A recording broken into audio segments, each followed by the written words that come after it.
I actually am, from a candidate standpoint, uniquely qualified to talk about the DBE program, principally because I'm a certified DBE. My company, I should say, is a certified DBE.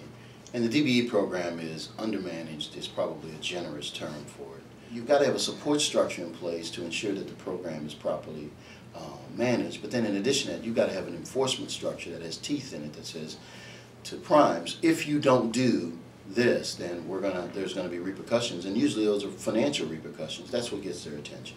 By putting a support services structure in place, it helps them not only obtain business with the City of New Orleans. What you'll find is most DBEs are lacking one or two critical skills, one or two areas of expertise, and when you help them get over that, it gives them an opportunity to take their business to the next level.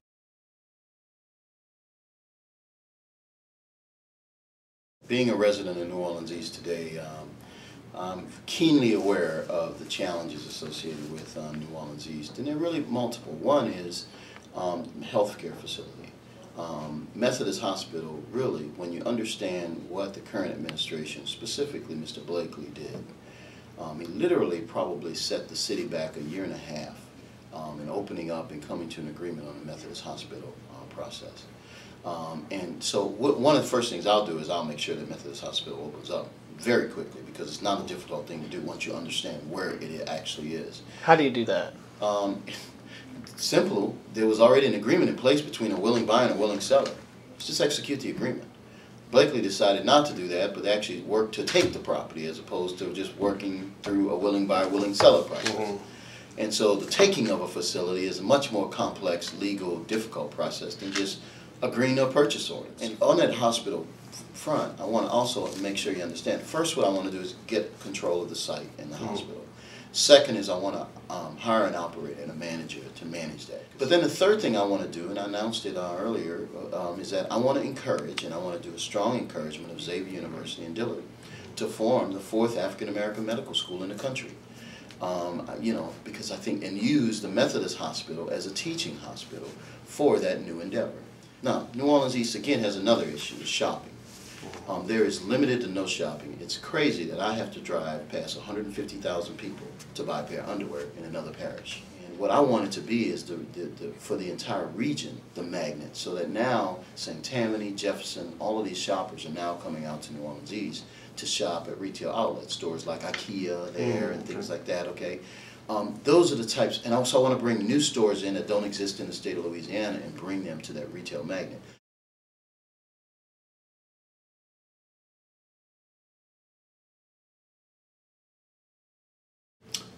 The current budget that they're operating on is $462 million, or $460 million, I guess is what they ended up finally negotiating to. I'm a big fan of the public-private partnership. My whole economic development strategy hinges on it. However, there are elements of the partnership as it exists today that I'm not comfortable with. Let me tell you one. The ramp-up strategy today, they want to take a year to ramp up the public-private partnership. I think that's too long. I want to do it in 3 months. I'm going to be making calls on companies to migrate their businesses to New Orleans in 3 months. I don't have a year to ramp up an organization. I've got to get going quickly. So I'm not going to sign something that has a time frame that's not aggressive enough for me. So in many ways, I'm a sort of a super supporter of the public-private partnership, but it needs to be tweaked. I want to make sure it's tightened up. I want to make sure it's made more aggressive so that we can go out and aggressively recruit businesses to New Orleans. So in its current form, would I support it? No. It needs to be improved because it's not aggressive enough. When we're talking about recruiting, I've made the commitment that I will make calls on 200 of the Fortune 1000 CEOs in my first 4 years in office. As a result of that, we're going to have to be very aggressive what we offer, what we propose, the expenses associated with it, the research and the analysis that has to go into it. This is where the heavy lifting of my administration comes in, because each one of those value propositions is going to be a customized value proposition for that Fortune 1000 company that will compel them to consider migrating their jobs to New Orleans. I'm expecting to yield between an 8 to 10% success ratio. So you're talking about on 200 companies, you're talking about 16 to 20 Lockheed Martin type companies now in New Orleans. One of my platform elements, key platform elements, is to re-engineer City Hall so that it really does work. The way you do that is two things. One, you have to focus on the people themselves and their customer service orientation. The second thing is we have to map out our processes to eliminate inefficiencies and bureaucracies in them. What you do is you map out every process, and then you go step by step through those processes, and you begin wringing out, identifying and then wringing out inefficiencies. This is not going to be a difficult job. It's a 6-month effort. And people say 6 months to do it. Yes, it's going to be a radical 6-month effort, but the reason you have to do it that quickly is because you do it, you got like taking off a Band-Aid. You cannot do it slowly. It's painful, and they'll wait you out. You have to do it quickly so that you can really affect the change and reculture the organization.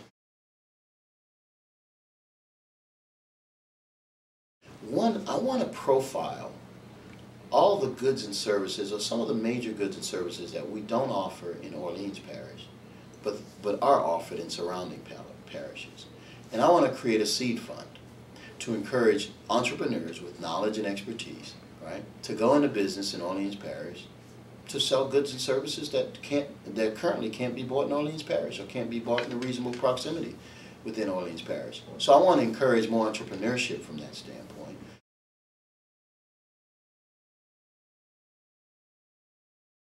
The real issue is there's a crisis in confidence in the leadership of the city of New Orleans. And as a result of that, this is symptomatic of decommitments or of plans.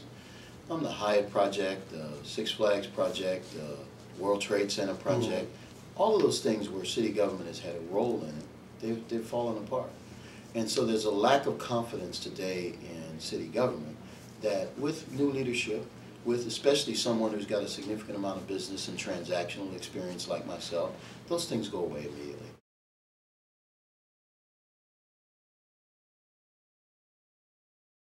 First of all, I'm a believer in the Louisiana public bid laws. So what we first need to do is comply with the law. Then I want to make sure our entire process is open. Every part of it is open. The only thing that I want to make sure is protected, and this has been the message that I told to the Business Council, is, listen, we have to make sure that we protect individuals' personal confidential information, and we also have to protect trade secrets. Other than that, everything else is part of the evaluation process, the evaluation criteria, the RFP, all of those things should be open, honest, you know what I mean, and upfront and above board. But in addition to the contracting process, what I'm going to put in place is a set of transparencies and accountability systems that rival, some of the best cities in the country. What role, if any, would the Inspector General's office have in that professional services contract? I would assume that the Inspector General has a lot of reign and latitude. I expect him to be part of and oversee some of the evaluation as it goes on. I mean, he has a right to do it. Let's put it that way. I can't demand that he do it. What I don't believe that the Inspector General has the right to do is pre-screen bidders before they bid. Yeah, we need to support our current industries, but today New Orleans is almost a one-trick, two-trick pony, right, between our maritime industry and our tourism. And so what we have to do is make sure that we support that and don't lose that business. One way in which we'll do that from my administration is I'm going to have a chief cultural officer, because tourism is, the reason people come to New Orleans is because of our culture, our entertainment, our food, our film, all the different cultural assets that we have today. So what I'll be doing is working to enhance our tourism, because our culture will be enhanced. So I want my chief cultural officer focused on ways in which we can enhance, the profitability and the overall sustainability of our, our cultural performers and participants. My view is you cannot be a first-class city and have third-world streets. We have to put more money in our streets. Today, Baton Rouge spends $26 million a year on its streets maintenance. New Orleans spends $3 million a year. It's an unacceptable level of commitment that we have. So first, we have to prioritize our streets and infrastructure. But we also, as a budget, have to prioritize our streets. And that's part of how we reprioritize and restructure our budget to making streets a priority for us. Is there enough money in that budget as it exists now and moving forward where certainly, yeah, you can shift money around, but is that still going to be enough? Remember my message earlier. Short term, we're going to enhance our budget through sales of assets and rationalizing some elements of government. So we're going to free up some dollars to put more money into streets.